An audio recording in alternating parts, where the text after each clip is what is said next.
Quand on travaille dans une perspective inclusive, on doit nécessairement être ouvert à la diversité dans sa classe. Donc, on ne peut pas être surpris d'avoir une diversité d'élèves, une diversité de manifestations d'apprentissage au sein de sa classe. Ce qui est important toutefois, c'est vraiment de bâtir son enseignement sur certains principes. Puis ici, je ferai référence entre autres au principe de la pédagogie universelle, donc le Universal Design for Learning, que moi j'ai traduit pédagogie universelle parce que je pense qu'on peut vraiment l'appliquer dans une pédagogie qui soutient l'inclusion. Et ces principes-là, c'est vraiment d'abord et avant tout une planification qui se fait avant même d'arriver dans ma classe. Alors lorsque, dans le quotidien, j'utilise la différenciation comme un remède à un problème, l'enseignant devient dépassé parce qu'il y a beaucoup trop de choses à remédier et on se retrouve avec des stratégies individualisées pour trop d'élèves en même temps. Lorsqu'on est dans une approche de pédagogie universelle et qu'on planifie notre enseignement avant l'émergence de problèmes, on va planifier cet enseignement-là à la lumière des jeunes qui composent le groupe. Par exemple, 3 principes, la flexibilité au niveau de l'accès à l'information, la flexibilité au niveau de tout ce qui est spécifique à l'apprentissage. Alors, quelle activité, qu'est-ce qu'on peut faire pour apprendre, qu'est-ce que les jeunes vont faire pour apprendre, puis une flexibilité aussi dans la manifestation des apprentissages. Quand on parle de pédagogie universelle, c'est certain qu'on fait des liens avec la différenciation pédagogique. Je vous dirais que la principale différence, c'est que la pédagogie universelle offre un cadre qui est beaucoup plus grand, qui est beaucoup plus large et qui doit en fait devenir partie intégrante de notre planification de l'enseignement. Alors, je vous dirais que c'est vraiment là la plus grande différence, mais toutes les stratégies de différenciation peuvent être prises et utilisées dans une perspective de pédagogie universelle. Pour bien comprendre la pédagogie universelle, on va faire l'analogie avec l'architecture. Parce qu'au départ, le UDL, Universal Design for Learning, émerge des besoins des concepteurs de bâtiments. Alors, quand on est dans une perspective d'UDL, Universal Design for Learning, et on planifie a priori, ça veut dire que je bâtis ma bâtisse, je fais les plans de construction de ma bâtisse, et avant même qu'un besoin survienne, je vais penser d'avoir une voix dans l'ascenseur pour que la personne puisse entendre à quel plancher on est rendu. Je vais penser d'avoir du braille sur le petit bouton pour que la personne qui utilise le braille puisse voir où je dois appuyer. C'est le même principe de pédagogie universelle appliqué à l'éducation. C'est de penser a priori aux besoins qu'on pourrait rencontrer pour s'assurer que tout le monde soit vraiment en mode d'apprentissage, actif à la tâche. Je vais faire l'analogie inverse. Si je n'ai pas fait cette planification-là, qu'est-ce qu'on doit faire? L'ascenseur est non fonctionnel. On doit faire venir quelqu'un pour venir aider, pour faire réparer, pour installer de la voie, pour faire changer les petits boutons pour mettre du braille. Ça demande quoi? Beaucoup d'énergie.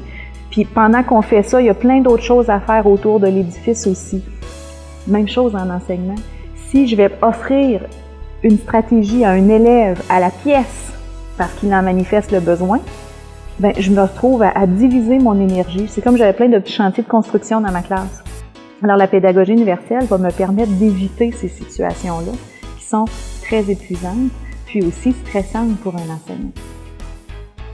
Lorsqu'en Alberta, on demande aux enseignants de faire un profil de classe, même si au départ, ça a été pensé dans l'idée de différencier, il faut savoir que ce profil-là, c'est déjà beaucoup d'informations nécessaires et aidantes à la planification dans une pédagogie universelle.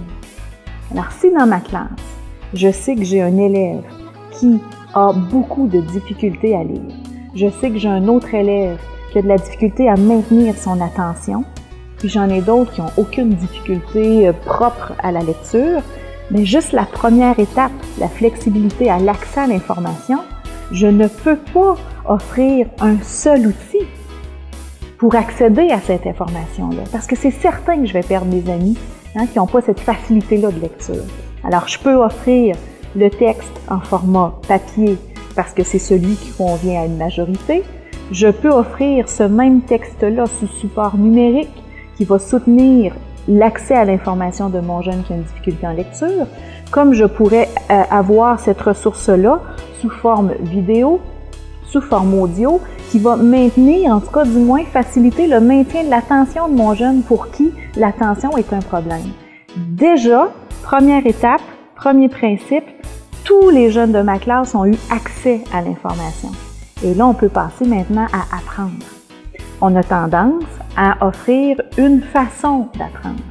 Et dans les faits, puis la neurolinguistique leur a démontré, la neuropsychologie leur a démontré, les théories de l'apprentissage leur ont démontré, il n'y a pas qu'une seule façon d'apprendre. Il y a des gens qui aiment apprendre en parlant, il y a des gens qui aiment apprendre en dessinant, d'autres aiment apprendre isolément parce que ça se fait de façon intégrée dans le silence, en individuel. D'autres ont besoin de créer pour apprendre.